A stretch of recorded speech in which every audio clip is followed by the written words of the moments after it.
So now I'm going to talk about sideways technique, or slides. Now, the slide technique is when your horn is facing in one direction and your feet are facing another direction. This allows the band to maintain maximum sound at all times. Ideally, when you're doing a slide, from your waist up, there's no difference from your forwards and backwards technique. Maintain that proper alignment with your hips, your shoulders, and your neck, and you're remaining tall and lifted the entire time. Now here's an example of the slide. See, my feet are facing in one direction. I allow my upper body to be facing the front. Now the key to doing that slide technique is turning 45 degrees at the hips and 45 degrees at the shoulder. This allows you to maintain an open airway while still getting that direction that you're aiming for. So now you'll see, I start facing this way entirely. I rotate my hips 45 degrees, and I see my shoulders are still facing the 45, then my shoulders come to the 45.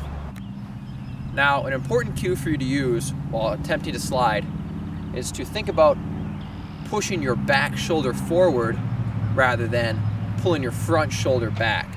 This is going to allow you to more easily maintain the proper shoulder alignment, and that way you won't be looking over one shoulder, your horn facing front, but your shoulders are just not facing the same direction. You want to push this back shoulder back and be strong and tall. Now let's take a look at what it looks like to move in a slide.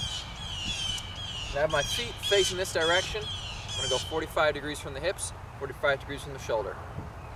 5, 6, 5, 6, 7. Push. 1 cross 2, 3, 4, 5, 6, 7. Place. Close. Now the backward slide is much the same as the forward slide.